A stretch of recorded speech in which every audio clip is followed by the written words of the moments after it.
मेरे प्रिय मित्रों, आइए आज के हम द्वादश स्वाध्याय के 12वीं पाठशाला में आइए प्रवेश करें।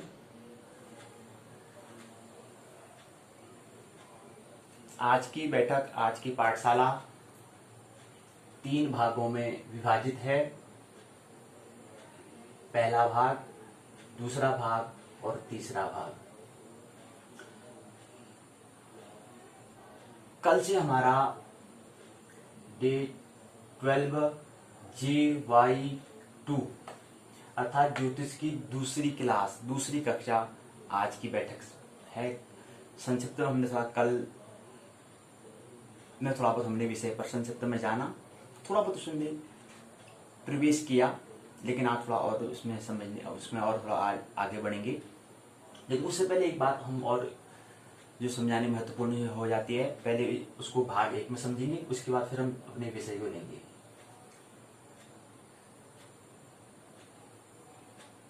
आइए, सबसे पहले हमने कहा था कि ज्योतिष क्या है का जो पहला प्रश्न पत्र है उसका नाम है ब्रह्मांड एवं काल। ब्रह्मांड एवं काल, इसके बारे में हम बात करेंगे भाग 2 में। पहले भाग 1 में हम क्या करना चाह रहे हैं कि हम ये कह रहे हैं कि जो पाठ्य चर्चा है कि आने वाले दिनों में हम क्या करने वाले हैं, कैसे उन तीनों विषयों को हम पढ़ेंगे। ज्योतिष, संस्कृत और मनोविज्ञान, तीनों विषयों को हम कैसे क्रमबद्ध तरीके से पढ़ेंगे, इसको हम आइए समझें। तो सबसे पहले भाग 1 में हमने बताया कि पाठ्य चर्चा, यानी कि पाठ के बारे में हम जो चर्चा करेंगे, जो विश्वविद्यालय ने जो पाठ बनाया है उसके बारे में चर्चा हम 14 दिन में करेंगे। 2 दिन हम उसमें क्या करेंगे, फिर उसका प्रश्नोत्तर हम चर्चा करेंगे। उसके बाद फिर 1 दिन का अवसर मिलेगा, तो उसमें क्या करेंगे हम एक प्रश्न पत्र के लिए हम 16 दिन, दूसरे प्रश्न पत्र के 16 दिन और उन दोनों प्रश्न पत्रों के 1 दिन मूल्यांकन, 1 दिन उसकी परीक्षा का आयोजन करेंगे। तो 16 + 16 32 + 1 33 दिन, और 33 + 33 + 33 33 × 3 तो 99। तो 99 दिवसीय कार्यक्रम का दूसरा दिन में आइए आज प्रवेश करें। तो 99 दिवस जो है उसको हम कैसे, उसका हम आयोजन कर रहे हैं, कैसे उस पर हम क्या क्या करने वाले हैं, कैसे उन दिनों में हम पाठ को लेंगे, उस पर हम आइए संक्षिप्त पहले समझते हैं, उसकी रूपरेखा को आइए समझें। तो हम बता रहे हैं कि जो पहला ज्योतिष विषय है उसकी जो 23 से लेकर 6 तक, यानी कि 14 दिवसीय हम क्या करेंगे, पाठों पर चर्चा करेंगे। 2 दिन पर 23 से लेकर के 6 तारीख, यानी 23 सितंबर से लेकर के 6 अक्टूबर तक पर हम क्या करेंगे, पाठ पर हम चर्चा करेंगे, पाठों पर चर्चा करेंगे।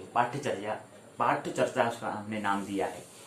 उसके बाद फिर हम 2 दिन 7 और 8 अक्टूबर को हम प्रश्नोत्तर चर्चा, वो जो विषय हमने पढ़ा उस पर हम प्रश्न, हम क्या क्या प्रश्न बना सकते हैं, उस जो हमने पाठ पढ़ा उससे क्या क्या प्रश्न बन सकते हैं, प्रश्नों का निर्माण। तो इसलिए इसका नाम हमने दिया है प्रश्नोत्तर चर्चा। तो प्रश्न कैसे प्रश्न बन सकते हैं, या कैसे किस प्रकार से प्रश्न होते हैं जीवन में, या किस प्रकार से परीक्षा में प्रश्न पूछे जाएंगे इन पाठों से, इसके बारे में ढेर सारे हम बातें उन 2 दिवसीय हम प्रश्नोत्तर चर्चा पर करेंगे। तो पहला ज्योतिष का पहला प्रश्न पत्र जो है ब्रह्मांड एवं काल जो है, ये हम क्या करेंगे 8 अक्टूबर तक उसके पूर्ण हम कर लेंगे। उसके बाद फिर 9 अक्टूबर 9-10-2020 से लेकर के 22-10-2020 तक हम ये 14 दिन जो होंगे, इसके अंतर्गत हम क्या करेंगे, जन्म कुंडली निर्माण जो दूसरा प्रश्न पत्र है उस पर हम 14 दिन की, जो 14 दिवस की जो कार्यक्रम होगा उसके अंतर्गत हम क्या करेंगे, पाठ की चर्चा करेंगे। पाठ जो है उस पर क्या करेंगे, चर्चा करेंगे। तो वह चर्चा 22 अक्टूबर तक चलेगी। उसके बाद फिर 2 दिन हमारे पास, हमने कहा था कि 14 दिन का, फिर 2 दिन हम क्या करेंगे, प्रश्नोत्तर चर्चा करेंगे। वो होगा 23 अक्टूबर और 24 अक्टूबर को। ये बात समझ में आई। उसके बाद हम क्या करेंगे कि यहां पर क्या होता है कि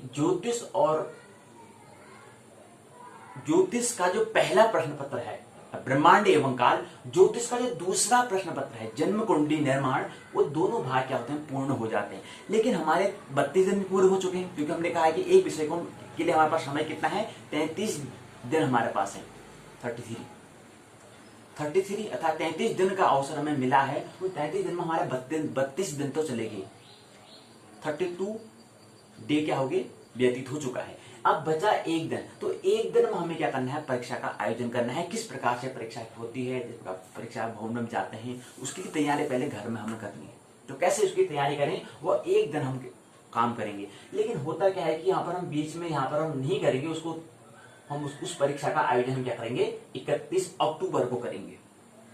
तो यहाँ पर आप 25, हमने कहा कि ये क्या है, 24 तारीख को यहाँ पर बैठक पूर्ण हो जाती है ज्योतिष की। तो अगले दिन से हम क्या कर देंगे, संस्कृति की पाठशाला को, इनके पाठों के बारे में हम, इनकी पाठशाला अर्थात पाठों पर हम चर्चा करना प्रारंभ कर देंगे। तो 25 अक्टूबर से लेकर के 30 अक्टूबर तक हम क्या करेंगे, अर्थात जो 6 दिन है, यहाँ पर हम संस्कृत के पहले प्रश्न पत्र पर हम चर्चा करना, उनके पाठों पर चर्चा करना हम प्रारंभ कर देंगे। उसके बाद अब यहाँ पर हमने कहा कि 30 अक्टूबर 31 अक्टूबर को हम क्या करेंगे, परीक्षा का आयोजन करेंगे। तो 31 अक्टूबर का परीक्षा किसकी होगी, वह होगी ज्योतिष का पहला प्रश्न पत्र जन्म ब्रह्मांड एवं काल, ज्योतिष का दूसरा प्रश्न पत्र अर्थात प्रथम वर्ष का है, ये ख्याल रहे, प्रथम वर्ष का पहला प्रश्न पत्र, प्रथम वर्ष का द्वितीय प्रश्न पत्र विषय ज्योतिष का हम क्या करेंगे, परीक्षा का आयोजन 31 अक्टूबर 2020 को हम करेंगे। तो यहाँ पर ज्योतिष का एग्जाम और उसका जो समय जो होगा, वो पाली जो होगी 2 शिफ्ट होंगी, इसमें 2 पाली होंगी। जो परीक्षा का जो समय होगा 12 से लेकर के 2 बजे तक होगा। पहला शिफ्ट में फर्स्ट जो प्रथम पाली होगी उसमें क्या करेंगे, 12 से लेकर 2 बजे तक 2 घंटे का होगा प्रश्न पत्र। उसमें आपको पता है कि 6 हमने पहले ही बात कर रखा है कि जब उसकी परीक्षा कार्यक्रम का परीक्षा जो कार्यक्रम है, इस पर हम पहले ही बात कर चुके हैं। तो 6 प्रश्न पत्र आने, 6 प्रश्न जो पूछे जाएंगे, तो उसका वक्त कितना होता है, 2 घंटे का वक्त होता है। तो यहाँ पर पहली शिफ्ट में जो है 12 से लेकर 2 बजे तक हम क्या करेंगे, पहला ब्रह्मांड एवं काल जो प्रश्न है, जो पहला प्रश्न पत्र है ज्योतिष का, वो हम यहाँ पर 2 घंटे का परीक्षा का आयोजन करेंगे। उसके बाद फिर शिफ्ट 2 में क्या करेंगे, हम 3 से लेकर के 5 बजे तक अर्थात 4 और 5 इनकी जो 2 घंटे का वक्त होगा, इन 2 घंटे में हम क्या करेंगे, ज्योतिष का द्वितीय प्रश्न पत्र जन्म कुंडली एवं निर्माण, इन 2 घंटे का वक्त क्या होगा, परीक्षा का आयोजन का समय होगा, अर्थात परीक्षा का एक समय ये 2 घंटे का रहेगा। तो इन 2 शिफ्टों में क्या होंगी, ज्योतिष के एग्जाम होंगे, ज्योतिष का एग्जाम होगा। और यहीं पर क्या होता है, ज्योतिष का प्रथम वर्ष का जो पहला भाग पूर्ण होता है, 33 दिन पूरे हो गए। अब हमने बताया कि संस्कृत के क्या है, यहाँ पर 6 दिन हमने पाठशाला 6 दिन हमने क्या कर लिए, पाठों पर हमने चर्चा कर ली है। तो बचे जो अभी शेष 8 दिन है और बचे 2 दिन हमारे जो प्रश्नोत्तर चर्चा है, अभी 10 दिन और बचे हैं। तो यहाँ पर क्या करेंगे, जैसे ही हम 31 अक्टूबर का हमारा परीक्षा का आयोजन पूर्ण हो जाएगा, उसके बाद ठीक अगले दिन हम नवंबर में क्या करेंगे, 1 नवंबर 2020 से 8 नवंबर 2020 तक हम क्या करेंगे, क्योंकि अभी इसकी क्लास जो अभी संस्कृत का समय है, संस्कृत के पहले प्रश्न पत्र का भी अभी समय बचा है, क्योंकि अभी 6 दिन ही गए हैं, तो इसलिए 8 दिन अभी और बचे हैं। तो इसलिए क्या करेंगे, यहाँ पर उसको 1 से लेकर के 8 तक हम क्या करेंगे, फिर उसका आयोजन करेंगे, मतलब उस पाठों पर क्या करेंगे, हम चर्चा हम करेंगे। तो 1 से लेकर के 8 तक क्या हो गया, ये हमारा संस्कृत का पहला प्रश्न पत्र, प्रथम वर्ष का प्रथम प्रश्न पत्र पर हम चर्चा करेंगे। और यहाँ पर 6 + 6 और +2 यानी कि 14 दिन हो चुके हैं। अब 2 दिन हम क्या करेंगे, 2 दिन जो हमारे बता रहे हैं कि प्रश्न उत्तर चर्चा जो है वो हो जाएगी तुम्हारी 8 तक, तो हमारा पाठों पर चर्चा हो जाएगी। 9 और 10 को 2 दिन का जो कार्यक्रम होगा, उसमें क्या होगा, हम प्रश्न उत्तर चर्चा कि जो हम पाठ पढ़ रहे हैं उससे किस प्रकार से प्रश्न बनते हैं, प्रश्न या हमने पाठ पढ़ा उससे हमने क्या क्या जाना, ये सब हम क्या मूल्यांकन क्या करेंगे, इन 2 दिन में करेंगे, अर्थात 9 और 10 नवंबर को हम करेंगे। तो यहाँ पर क्या होता है, संस्कृत का पहला जो भाग, पहला प्रश्न पत्र है वो पूर्ण होता है। द्वितीय प्रश्न पत्र की ओर हम प्रवेश करेंगे और वह रहेगा 11 नवंबर से लेकर के 24 नवंबर तक। ये 14 दिन हम क्या करेंगे, पाठ पर चर्चा करेंगे, और उसके बाद 25 और 26 2 दिन जो है, इन 2 दिन पर हम क्या करेंगे, प्रश्नोत्तर चर्चा करेंगे। फिर क्या होता है, यहाँ पर क्या हो गया, 26 नवंबर हो चुका है। 26 के बाद फिर हम यहाँ पर 26 के बाद 27 होता है, तो 27 को नहीं 28 को हम क्या करेंगे, इसका परीक्षा का आयोजन करेंगे संस्कृत विषय का। बाकी सेम है, जैसा यहाँ पर ज्योतिष का हमने आयोजन किया वैसे ही ठीक उसी प्रकार ठीक उसी प्रतिरूप हम क्या करेंगे, यहाँ पर एग्जाम का आयोजन करेंगे। लेकिन वहां पर तिथि दिनांक अलग है, यहाँ पर है 28 नवंबर है, यहाँ 31 अक्टूबर है। और समय भी वही रहेगा, 12 से 2, 3 से 5 ये रहेगा। उसके बाद क्या होगा कि हमारा ये आयोजन क्या हो रहा है, 28 को हो रहा है, लेकिन यहाँ पर 26 के बीच में एक दिन और है, एक दिन आता है। एक दिन क्या है, 27 है, 27 नवंबर है। तो 27 नवंबर को हम क्या कर लेंगे, ज्योतिष की जो ज्योतिष पर जो पाठ्य चर्चा है उसको हम प्रारंभ कर देंगे। तो एक दिन हम ज्योतिष का पहला दिन की इसकी गणना 27 को हम करेंगे। तो जो माफ करना मनोविज्ञान की करेंगे हम पाठों पर चर्चा करना प्रारंभ कर देंगे। तो पहला दिन हो जाएगा 27 नवंबर 2020। उसके बाद 28 को क्योंकि परीक्षा है तो ज्योतिष मनोविज्ञान पर हम बात नहीं कर पाएंगे। उसके बाद फिर क्या करेंगे हम 29 से लेकर के 11 दिसंबर तक हम ये 14 जो हैं पाठों पर हम क्या करेंगे, चर्चा करेंगे। ये क्या है, मनोविज्ञान का पहला प्रश्न पत्र है, प्रथम वर्ष का प्रथम प्रश्न पत्र है मनोविज्ञान का। ठीक है, तो यहाँ पर हमने क्या कर लिया, 14 दिन की हमने यहाँ पर पाठों पर चर्चा कर ली है। 2 दिन हम क्या करेंगे, प्रश्नोत्तर चर्चा करेंगे, वो रहेगा 12 से लेकर 13 दिसंबर तक। ये 2 दिन हमारे क्या रहेंगे, प्रश्नोत्तर चर्चा रहेगी। उसके बाद द्वितीय प्रश्न पत्र जो है मनोविज्ञान का पहले वर्ष का दूसरा प्रश्न पत्र जो है वो 14 नवंबर से लेकर के 13 के बाद ठीक अगले दिन से हम 14 नवंबर से 27 नवंबर तक हम क्या करेंगे, पाठों पर चर्चा करेंगे, पाठ्य चर्चा करेंगे। उसके बाद फिर ये हमारे 14 दिन हो जाते हैं, 28 और 29, 27 तो यहाँ हो गया, उसके बाद 28 और 29 2 दिन का जो हमारा वक्त बचा है, इन दो दिन का वक्त हम क्या कर लेंगे, प्रश्नोत्तर चर्चा कर लेंगे। जो हम पाठ पढ़ रहे हैं उससे संबंधित कुछ प्रश्न, कुछ मूल्यांकन, कुछ जांच हम करेंगे, या किस प्रकार से प्रश्न होते हैं, किस प्रकार से प्रश्न बन सकते हैं, इस पर चर्चा करेंगे। उसके बाद फिर क्या होगा, 28 हो गया, 29 तक हमारा क्या होगी, मनोविज्ञान की भी पाठ और पाठ्य चर्चा और प्रश्नोत्तर चर्चा दोनों पूर्ण हो चुकी है। और यहीं पर हम क्या करेंगे, फिर इसके 29 उसके ठीक अगले दिन क्या होगा, परीक्षा का आयोजन होगा 30 दिसंबर 2020 को। तो यहाँ पर हम टाइम सेम है, उसी प्रकार है, 12 से लेकर 2 बजे तक, 3 से लेकर 5 बजे तक। तो 2 प्रश्न पत्र हैं तो होते हैं, तो उसी दिन आवेदन हम कर लेंगे। तो यहाँ पर क्या होता है, ये हमारा मनोविज्ञान, संस्कृत और ज्योतिष तीनों का जो है हम आने वाले दिनों में क्या करने वाले हैं, ये हमने जाना। और अंतिम दिन यहाँ पर बचता है लास्ट ईयर का लास्ट दिन 31 दिसंबर 2020। उस दिन हम जीवनोत्सव और स्व परिचय कार्यक्रम आयोजन करेंगे। वो बैठक कब हुई, कितने बजे को, हमारा टाइम दे रहता है। तो यहाँ पर क्या करेंगे, 31 दिन को, 31 दिसंबर 2020 को। तो ये बात हमने कहा।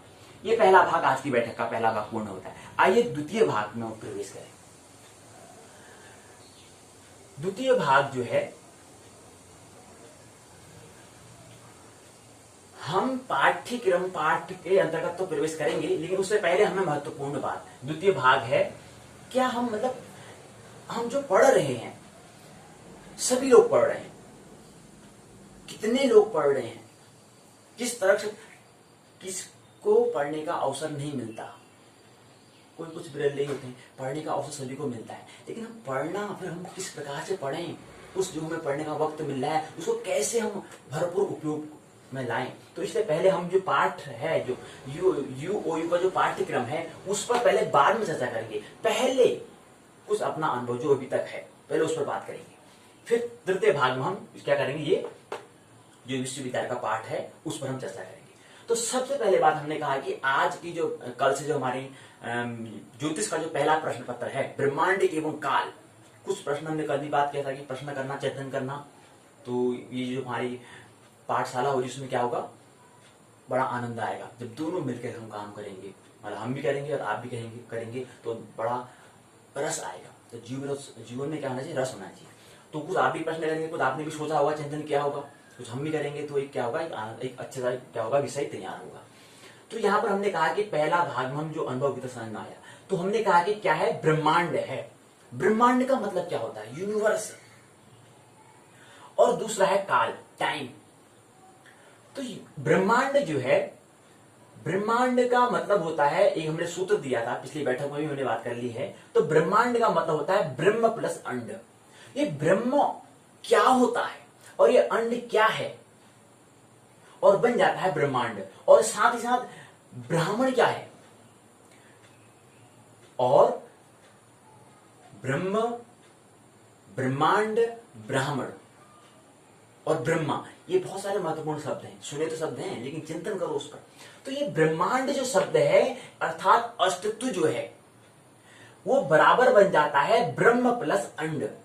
और ब्रह्म क्या है, ब्रह्म किसे कहते हैं, इसका उदाहरण आपको उदाहरण देना हो तो आप जब पंखा चलता है या आप जब गाड़ी चलती हुई आप देखते हैं या चलाते हैं, ऑब्जर्व करना चाहिए अपनी दैनिक क्रियाएं जो हम कर रहे हैं उस पर हमें क्या करना चाहिए, होशपूर्वक हमें काम करना चाहिए। तो जब हम गाड़ी ड्राइव कर रहे हैं या कोई अन्य व्यक्ति गाड़ी को चला रहा है, तो उस समय जब पहिया चलता है तो पहिया किसी एक कील पर क्या है, उसके माध्यम से वो क्या है चल रहा है। अर्थात एक भाग क्या है, जो कील है वो क्या है, फिक्स्ड है, वो चलेगी नहीं।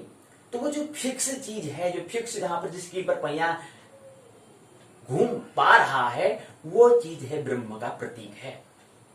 और जो पहिया घूम रहा है वो अंड अर्थात प्रकृति का प्रतीक है। ऐसे आप पंखे में कर सकते हैं या अन्य दैनिक जो क्रियाएं हैं उस पर अनुभव कर सकते हैं। तो प्रकृति अर्थात अंड, तो पंखा है, पंखा किसी एक कील पर क्या कर रहा है, गति कर रहा है। अगर वो कील ना हो तो पंखा गति कर सकता है, नहीं कर सकता है। तो पहले इसकी जो कील है जिस पर पंखा अटका है, जिस कील पर पंखा टिका हुआ है, उस टिकने वाला वो टिका जो है, जो कील है, वो गति कभी नहीं करती है। तो ब्रह्म कभी गति नहीं करता है। तो और जो बाहर पंख है, जो उसके पर है, वो क्या कर रहे हैं, गति कर रहे हैं। अर्थात परिधि, एक केंद्र है, एक परिधि है। तो परिधि जो है वो क्या है, अंड अर्थात प्रकृति का प्रतीक है, अर्थात विज्ञान का प्रतीक है, अर्थात परिधि की प्रतीक है, अर्थात प्रकट का प्रतीक है, अर्थात गोचर का प्रतीक है, अर्थात चल का अर्थात गति का प्रतीक है, अर्थात और स्थिर नहीं रहने वाले का प्रतीक है। तो उसको हम कहते हैं अंड। और दूसरा होता है ब्रह्म अर्थात परमात्मा, अर्थात धर्म, अर्थात केंद्र, अर्थात अप्रकट, अर्थात अगोचर। तुम हो एक अगोचर, सबके प्राणपति, स्वामी सबके प्राणपति। किस विधि मिला हूँ दयामय, कई विधि मिला हूँ दयामय। तुमको मैं कुमति, ओम जय जगदीश हरि। अगोचर है, वो पंखा घूम रहा है, टायर का पहिया घूम रहा है। ऐसे ही ब्रह्मांड में जो आकाश गंगाएं हैं, तारे हैं, नक्षत्र हैं, सूर्य तारे जो भी हैं, वो घूम रहे हैं, परिक्रमा कर रहे हैं। कभी गौर करना, मंदिर में भी हम परिक्रमा करते हैं, वो परिक्रमा भी क्या है, उस ब्रह्मांड में तारों ग्रहों का प्रतीक है। ये बात स्मरण रही। तो ये हमने कहा। तो ब्राह्मण क्या है, और ब्राह्मण कौन है, जो ब्रह्मांड को जाने। ब्रह्मांड का मतलब होता है ब्रह्म प्लस अंड, अर्थात परमात्मा और प्रकृति, अर्थात अप्रकट और प्रकट, अर्थात गोचर और अगोचर, जो दोनों को समझे वो है ब्राह्मण। जो दोनों को समझे, और वो क्या कहलाएगा, ब्राह्मण कहलाएगा। उससे पहले नहीं। तो कुछ चीज प्रकट और कुछ चीज अप्रकट, कुछ गोचर कुछ अगोचर। और धर्म जो है वह अगोचर की ओर यात्रा है, जो दिखाई नहीं दे रहा है, जो इंद्रियों के पार है, ज्ञान इंद्रियों के, कर्म इंद्रियों के जो पार है, वो है ब्रह्म, वह है आत्मा। और अंड अर्थात प्रकृति क्या है, अर्थात विज्ञान क्या है, जो इंद्रियों के देखने में आता है, जो हमें दिखाई देता है, जो हमें दृष्टिगोचर होता है, वो क्या है? प्रकृति है, वह विज्ञान है। तो ये बात है। और दूसरा जानना, हमें कहते हैं जानना नहीं है, जानना मानना, जानना है मानना नहीं। तो जानना कब होगा? जब तथ्य होंगे। अर्थात कोई बात, कोई हमें संदेश हमें दे रहा है, कोई सूचना हमें दे रहा है, उस सूचना को हमें क्या करना है? पहले धारण करना है, पहले उसको सुनना है, पढ़ना है, लिखना है, बोलना है, प्रयास उसको करना है, पहले उसको धारण करना है। धारण काहे को करना है? धारण इसलिए करना है, आपको शब्द हमारे पास अगर रहेंगे ताकि हम उसमें चिंतन कर सके, विचार कर सके, मंथन कर सके, इसलिए हमें क्या करना है? उसको धारण करना है। और जैसे ही वो विचार, जैसे कोई बात साझा हो रही है, उसको हमने क्या कर लिया? धारण कर लिया। धारण करने के बाद क्या होगा? उस पर हम चिंतन करेंगे, मनन करेंगे, तो वो विचार जो हमने इसको अपने अनुभव में अर्थात अपने अनुभूति में लिया, तो फिर वो हम जो बात थी, जो विचार थे, वो विचार क्या बन जाते हैं? तथ्य बन जाते हैं। और तथ्य और धारण के योग से बन जाता है जानना। तो कोई भी बात और समझ, तथ्य अपने बात सुना हुआ, तथ्यगत बात होनी चाहिए, अर्थात वैज्ञानिकता उसमें होनी चाहिए, प्रमाणिकता उसमें होनी चाहिए। कोई बात पर किसी ने ऐसा कह दिया, हाँ उसने बोल दिया तो मेरे को भी बोल दिया, हाँ। उदाहरण के लिए इसका, इस बीमारी का नाम कोरोना दे दिया, हाँ ठीक है, हाँ इसको कोरोना बोल दिया। क्या आपने कभी विचार किया ये क्या जैसे होती है बीमारी? दूसरे ने कहा, हाँ दूसरे ने कहा कोरोना, तो कहा कोरोना कहा तो मैंने भी कोरोना कह दिया। नहीं, क्या इसमें अन्य बीमारी से क्या अलग इसमें भेद है? ये चीज जांच परख चिंतन करना, वो जानना होता है। तो मान में काम पे लगे रहता है, यार छोड़ो, क्या करना है, कौन सा कोई पाठ्यक्रम में आना है, कोई क्या जीवन में आना है, छोड़ो। वो कहते हैं तो ठीक ही कहते होंगे, नहीं, अपने अनुभव से आना चाहिए, अपने अनुभव को लगे तो ही ठीक, नहीं तो कोई ठीक नहीं। तो इसलिए हमने कथ्य हम बात करते हैं, इसलिए हमने बीच में ये भी दिया। उसका हमने बताया कि विज्ञान क्या है? विज्ञान है क्या और कैसे की खोज। ये आखिर है क्या और कैसे है, इसकी खोज का नाम है विज्ञान। और ब्रह्मांड और समय क्या है, कैसे है, कौन है। और हमने बताया कि एक यात्रा होती है ब्रह्म की, एक यात्रा होती है अंड की, एक होती है अंतस यात्रा, एक होती है बाह्य यात्रा। अंतस यात्रा के लिए पहला महत्वपूर्ण प्रश्न होता है, मैं कौन हूं? Who am I? दूसरा होता है बाह्य जगत के लिए यात्रा, Who are you?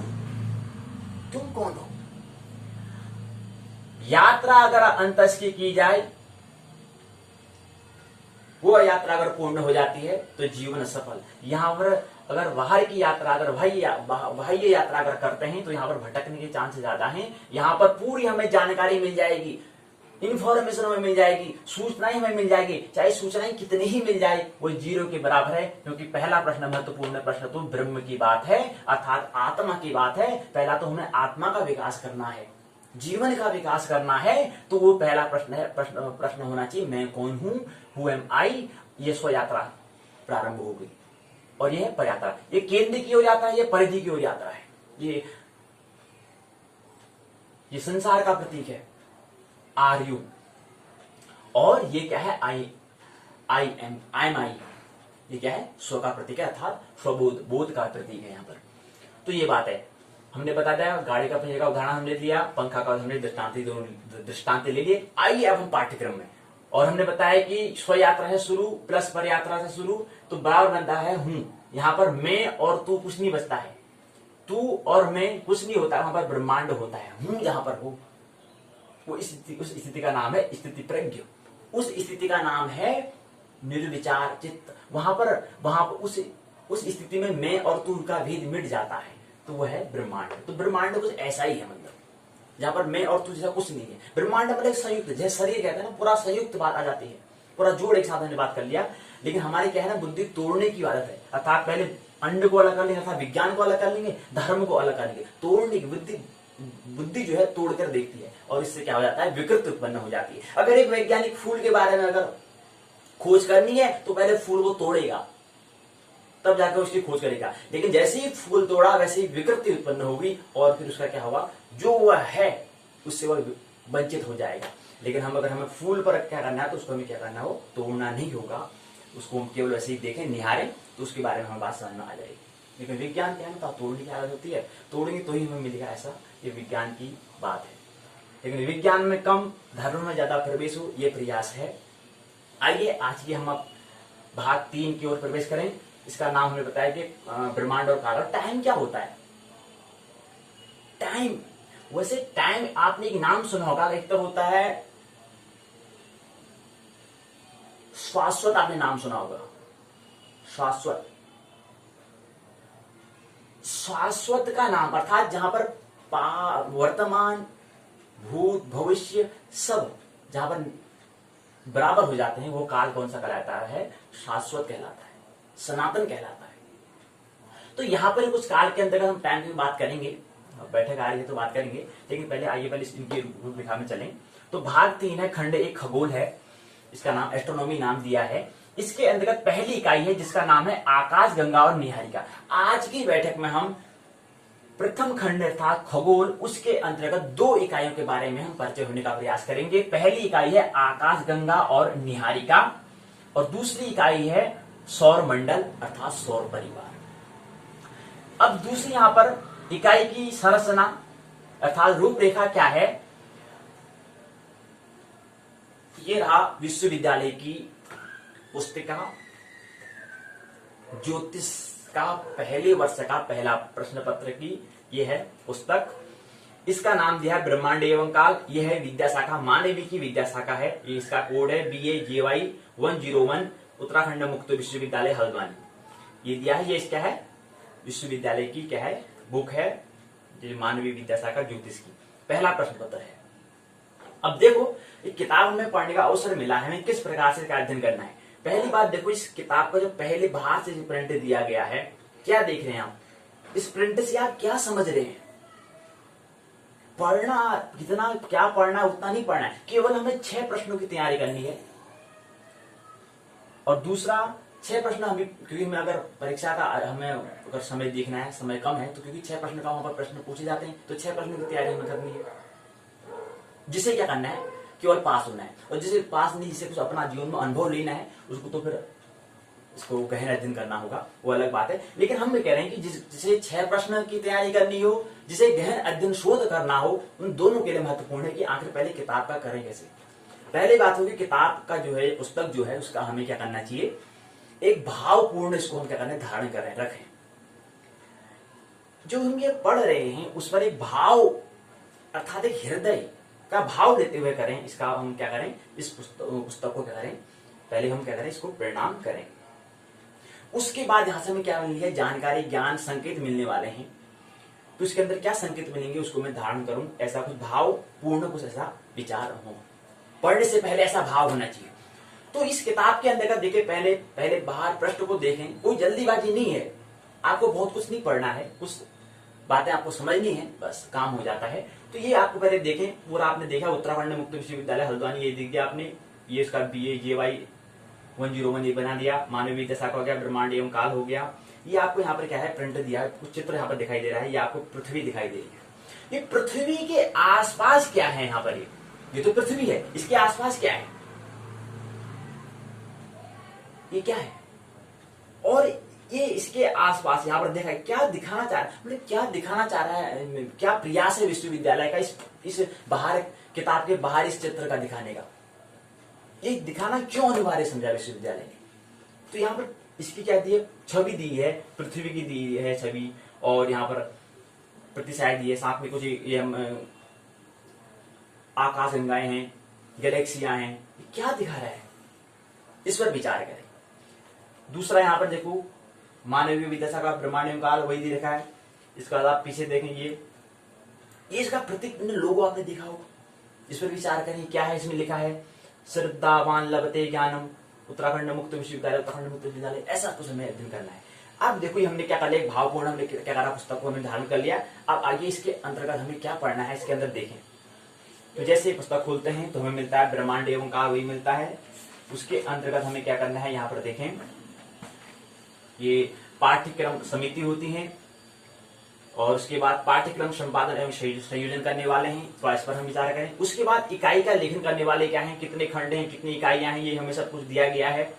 आप क्योंकि ज्योतिष विषय के कौन यहाँ पर शिक्षक हैं, कौन अध्यापक हैं, उसके बारे में पता होने चाहिए। यहाँ पर क्या है? डॉक्टर नरेंद्र कुमार तिवारी हैं, अकादमी एसोसिएट ज्योतिष विभाग, उत्तराखंड मुक्त विश्वविद्यालय, ये बातें हैं, ये आपको समझे। उसके बाद क्या करेंगे, आइए थोड़ा पाठ्यक्रम में चले। तो यहाँ पर बताया कि हमने बताया अनुक्रम दिया है, ये विषय सूची दी है, खंड दिए गए हैं इसमें। प्रथम खंड खगोल है, द्वितीय खंड काल है, तृतीय खंड पंचांग है, चतुर्थ खंड सूर्योदय है, और इसके बाद अगला है सूर्योदय के अंतर्गत ये इसमें 4 खंड दिए गए हैं। बाकी हम सब बात हमने की है, कितनी इकाई क्या है, सब क्या दिया है वो हमने सब बात कर लिया है। आइए आज की बैठक में प्रथम खंड जो दे रखा है आकाश गंगा और निहारिका, आकाश गंगा और निहारिका जो दिया है, पहली इकाई दी है। दूसरा सौर परिवार था, सोलर सिस्टम दिया है, सौर मंडल दिया है। देखो सौर परिवार और सौर मंडल, 2 शब्द आपने नाम सुने। देखो सौर परिवार और सौर मंडल बात तो एक ही है, लेकिन फिर भी व्यक्तियों के कौन सा शब्द उपयोग में लाता है ये महत्वपूर्ण होता है। क्योंकि सौर परिवार मतलब क्या है, आदमी कोई अध्ययन कर रहा है, उसको एक भाव के हृदयपूर्ण में। परिवार मतलब क्या है, एक उसको अपनी समझने के लिए, अपने इसको जब समझेगा उसको परिवार के माध्यम से समझेगा, और अपने परिवार को समझ जाएगा तो इसी प्रकार से सौर मंडल को भी समझ जाएगा। तो यहाँ पर सौर परिवार, अगर कोई अपने आसपास अपने परिवार को समझ गया है तो ठीक उसी प्रकार क्या है ब्रह्मांड भी क्या है, एक परिवार है, एक फैमिली है, तो वो समझ जाएगा, इसलिए सौर परिवार लेगा। और सौर मंडल थोड़ा बुद्धि के है, और परिवार शब्द थोड़ा क्या था, हृदय का है। तो ये बात समझे। तो अब बात हम करते हैं हमें क्या करना है इसमें।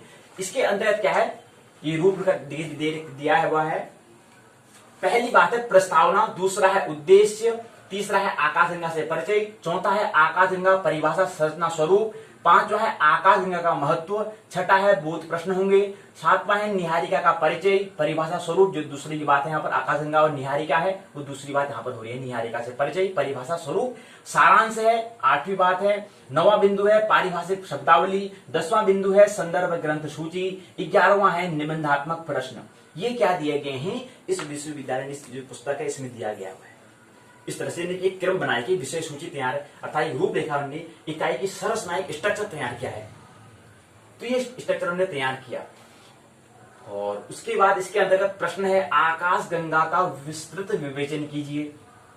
ठीक है, ये बात है। तो आइए समझे ये क्या है, प्रस्तावना दिया है,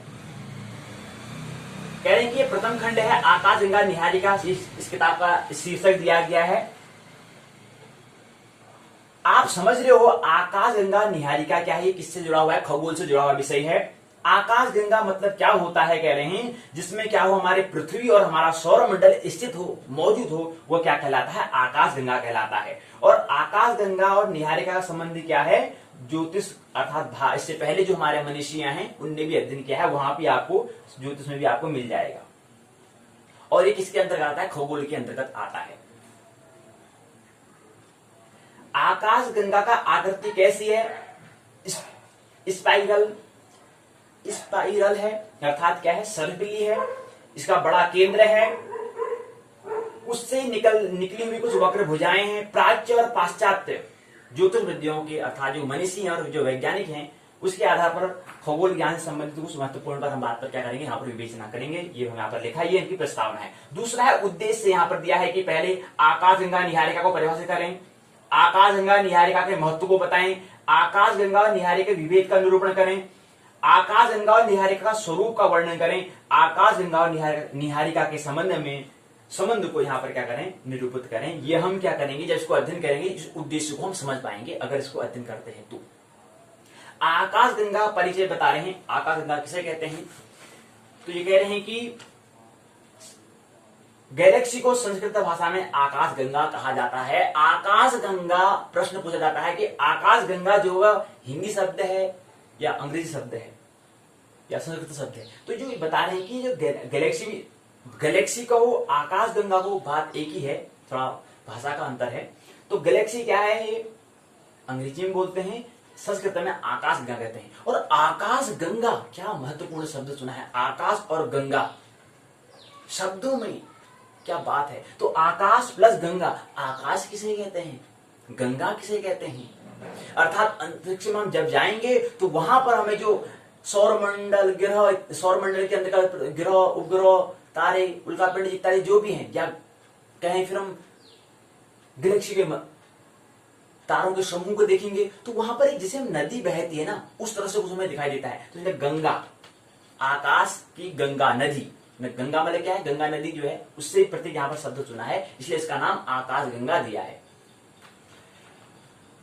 बता रहे कि हमारा सौरमंडल जो है आकाश गंगा के बाहरी इलाके में मौजूद है। आकाश गंगा के केंद्र की परिक्रमा कर रहा है और इसे परिक्रमा करने में लगभग कितना वक्त लगता है? 22.5 से लेकर के 25 करोड़ का वर्ष लग जाता है। आकाशगंगा परिभाषा, संरचना, स्वरूप क्या है? आकाशगंगा से मतलब होता है मिल्की वे, क्षीरमार्ग, मंदाकिनी, गैलेक्सी से होता है। सामान्य तौर पर आकाशगंगा को हम ग्रुप और स्टार से कहते हैं, तारों के समूह को हम क्या कहते हैं? आकाशगंगा कहते हैं। तो इसके अंदर परिभाषा क्या है, संरचना क्या है, स्वरूप क्या है, ये सब हम ढेर सारी बातें इसमें करते हैं।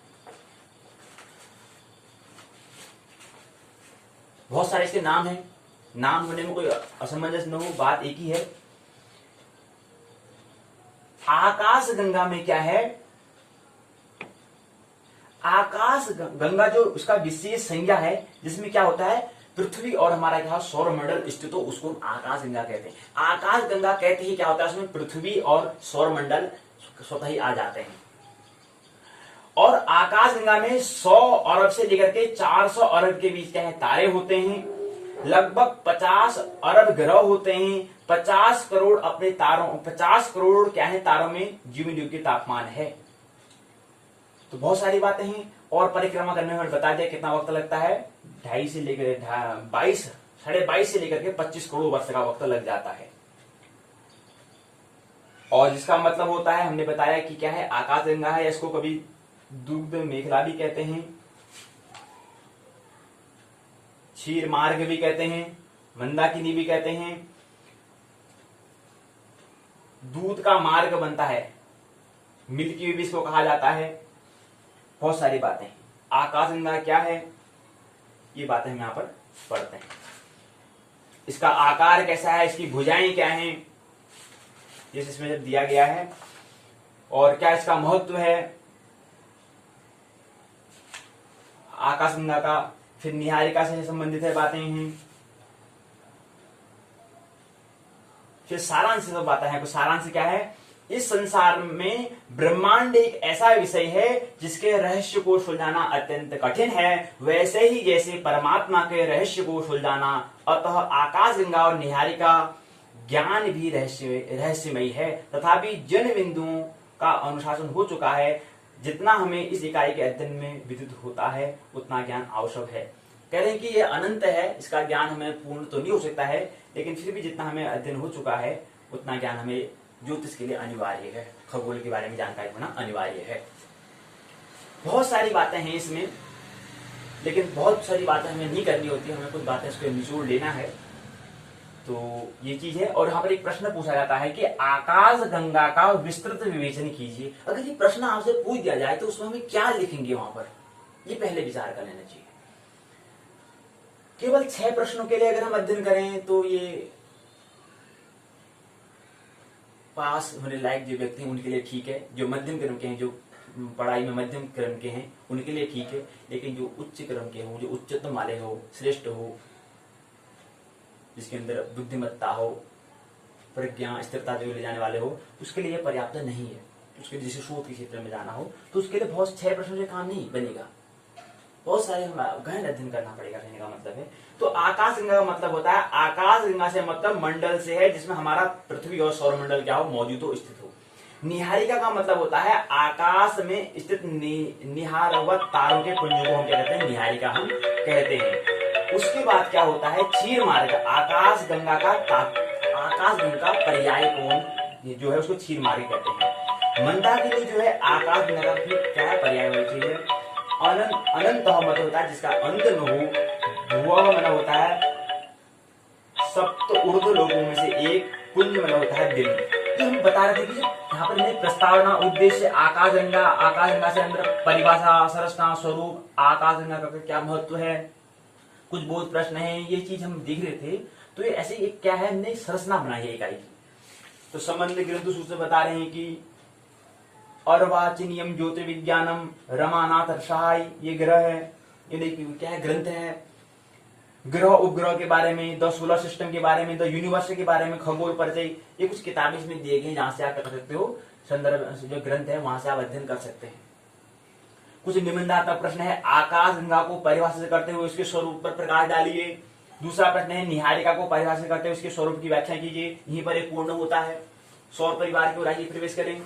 सौर परिवार के अंदर भी क्या है, यहाँ पर इकाई की संरचना रूपरेखा है, प्रस्तावना, उद्देश्य, सौर परिवार अर्थात सौर मंडल हमने बता दिया, परिवार और मंडल का मतलब क्या है, परिचय, परिभाषा, स्वरूप, विभिन्न मत के अनुसार सौर परिवार की उत्पत्ति, ब्रह्मांड की उत्पत्ति, ब्रह्मांड उत्पत्ति के सिद्धांत बताओ, कुछ बोध प्रश्न होंगे, सारांश होंगे, परिभाषिक शब्दावली होगी, संदर्भ कुछ ग्रंथ होंगे, इससे संबंधित जो ग्रंथ हैं उसके बारे में इस क्रम में ऐसे दिया गया है, इस किताब में क्रम क्या दिया है उसके बारे में बात कर रहे हैं।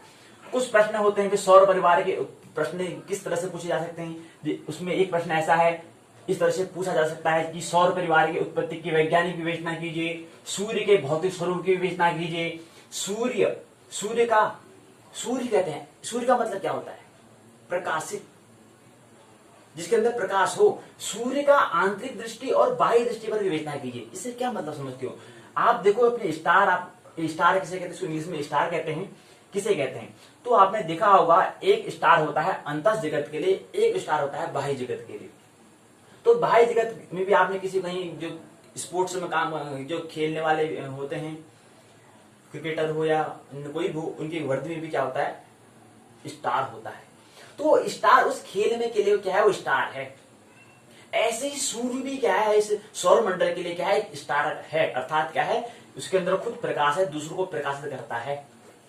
ऐसे ही क्या होता है कि बुद्धत्व, इनकी प्रज्ञ व्यक्ति भी क्या होता है, उसके अंदर भी कुछ अनुभव बातें होती हैं जो दूसरों के लिए होती है, परोपकार दूसरों के लिए होता है, अर्थात उनके लिए भी एक ऊर्जा, रोशनी का काम करता है। वह होता है अंतर दृष्टि और एक बाह्य दृष्टि में हमने बता दिया, दो ही दृष्टि होती है स्टार की। आप बाह्य दृष्टि पर ही स्टार में रुक जाना, अंतर दृष्टि के स्टार को भी और ख्याल कर लेना, क्योंकि हम यहाँ पर ब्रह्मांड के बारे में अध्ययन कर रहे हैं, ब्रह्म और अंड अर्थात परमात्मा और प्रकृति के बारे में। आत्मा और परमात्मा के, आत्मा और परमात्मा अर्थात आत्मा परमात्मा एक ही है, आत्मा के उसका दीर्घ रूप ही क्या है, परमात्मा है। तो आत्मा प्लस प्रकृति के बारे में यहाँ पर अध्ययन कर रहे हैं, तो इसलिए महत्वपूर्ण हो जाता है। खेल की वर्दी जो है, स्पोर्ट्स में जो खेलने वाले वहीं पे स्टार पर रुक मत जाना, आगे भी यात्रा होती है, अर्थात स्व यात्रा भी, अंतः यात्रा भी होती है, उसमें भी थोड़ा समय रहते हुए प्रवेश कर देना चाहिए। तो दूसरा एक प्रश्न और पूछा है, सौर परिवार और सौर परिवार अर्थात सौर मंडल की क्या है, उत्पत्ति का विवेचना कीजिए। ये प्रश्न इस तरह से होते हैं। अब जो बात आती है कि सौर परिवार के अंदर में क्या दिया गया है, वही बात दी गई है। कह रहे हैं कि दूसरे इकाई का नाम हमने दूसरे इकाई का नाम हमने सौर परिवार दिया है।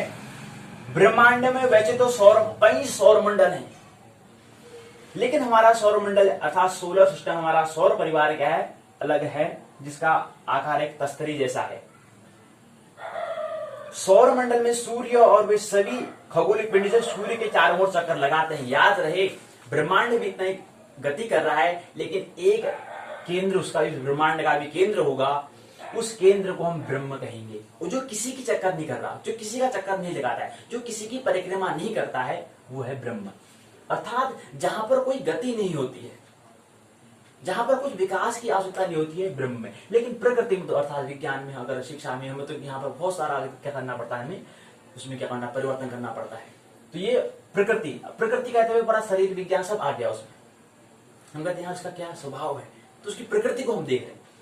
प्रकृति भी कितना है, प्रकृति में उलझना नहीं है, तो कुछ अंतर की यात्रा करनी है। लेकिन प्रयास पहले ऐसा रहे कि पहले ब्रह्म के बारे में पहला हमें अनुभव हो, तो ही प्रकृति को भी हम समझ सकते हैं। लेकिन यहाँ पर क्या है, ब्रह्मांड एक साथ है, तो यहाँ पर तोड़ने की कोई आवश्यकता नहीं है।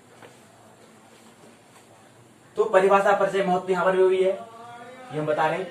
तो उसके अंदर बता रहे हैं कि क्या है, सोलर सिस्टम में बता रहे हैं। सोलर सिस्टम क्या होता है, ग्रह उपग्रह के समूह को हम कहते हैं सोलर सिस्टम कहते हैं। उत्पत्ति कैसे हुई बता रहे हैं कि देखो ना, हमारा आकाश गंगा के केंद्र से लेकर के 30,000 से 33,000 प्रकाश वर्ष दूर एक कोने में क्या है, हमारा सौर परिवार स्थित है। मतलब ये समझो कि यहाँ पर क्या है, पूरा ये हमारा क्या है, आकाश गंगा है, इसके किसी कोने पर, केंद्र से लेकर के इस कोने में तक कहां पर हमारा क्या है, सोलर सिस्टम मौजूद है, सौर परिवार पर स्थित है। ये हमारी क्या है, आकाश गंगा है। तो बाकी पता है कितने ग्रह हैं, क्या है, ये हम बात तो करेंगे।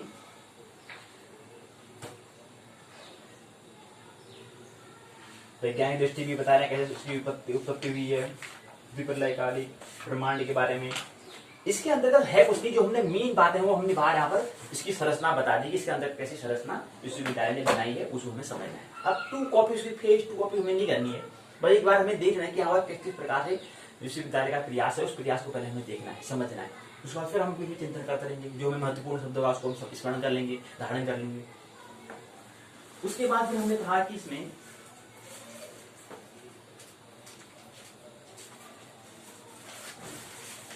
यहां पर देखिए स्वाध्याय खुद करना चाहिए, अखबार में दिया गया था तो हमने इसको लिया है। अद्भुत है मिल्की वे का रहस्य। हमारी आकाश गंगा की अनुमानित आयु 13.2 अरब साल है। इसे आकाश गंगा, मिल्की वे, क्षीर मार्ग, दुग्ध मेखला, गैलेक्सी या मंदाकिनी भी कहते हैं। चीन में इसे चांदी की नदी कहते हैं। ब्रह्मांड में असंख्य मंदाकिनी आकाश गंगाएं हैं। प्रत्येक मंदाकिनी में करोड़ों अरबों तारे, सौरमंडल, तारामंडल, निहारिकाएं, धूमकेतु, नक्षत्र आदि हैं। हमारी मंदाकिनी के सबसे नजदीकी मंदाकिनी का नाम है एंड्रोमेडा गैलेक्सी आकाशगंगा। हमारी मंदाकिनी का आकार सर्पिलाकार है तथा अभी तक ज्ञात मंदाकिनियों के आधार पर मंदाकिनियों को 3 भागों में हमने बांटा है। हमारा सौर मंडल आकाश गंगा के एक कोने में क्या है स्थित है और हमारी मंदाकिनी का केंद्र हमसे करीब क्या है 30,000 प्रकाश वर्ष।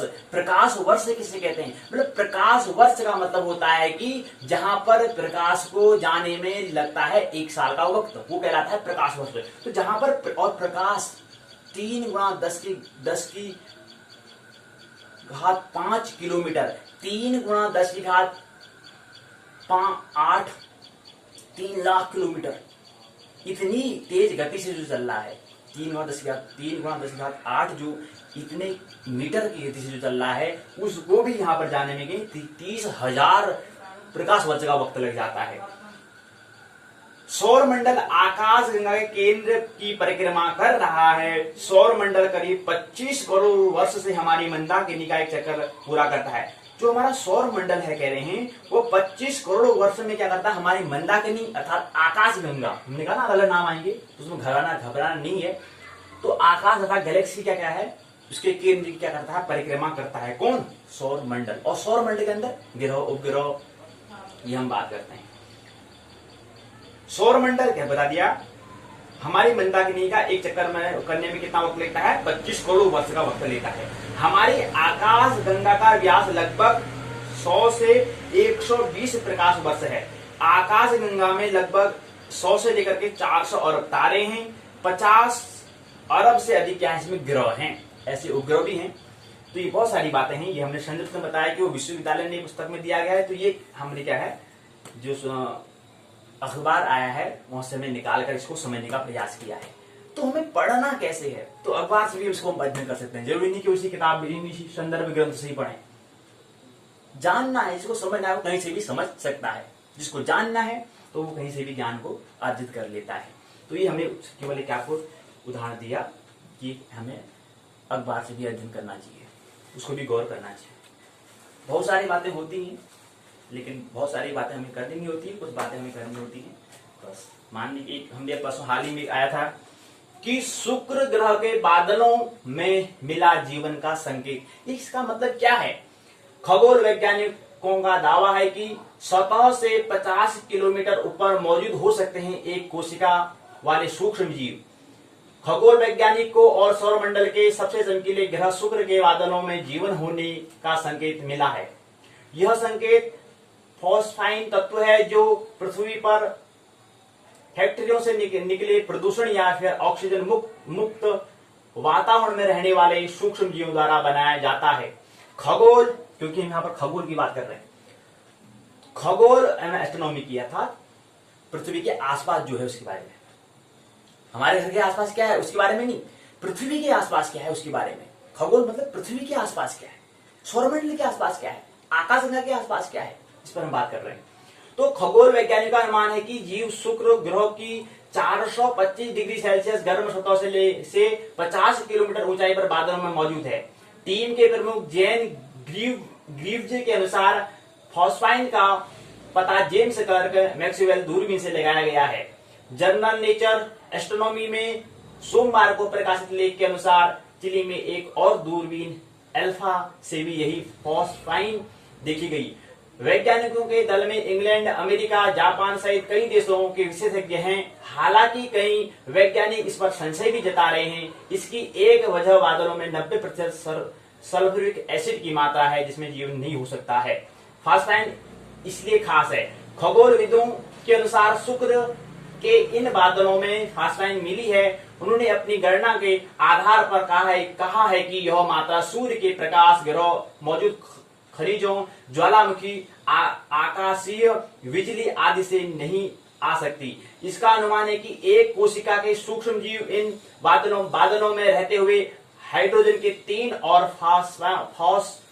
फास्फोरस के एक अणु से बनने वाला फॉस्फाइन बादलों में फैला रहे हैं। इन बादलों पर तापमान करीब 30 डिग्री सेल्सियस रहता है, जो जीवन के अनुकूल है। पृथ्वी पर भी सूक्ष्म जीव फॉस्फाइन बनाते हैं, जो अक्सर तालाबों के तल पर और कुछ जीव की आंतों में मिलता है।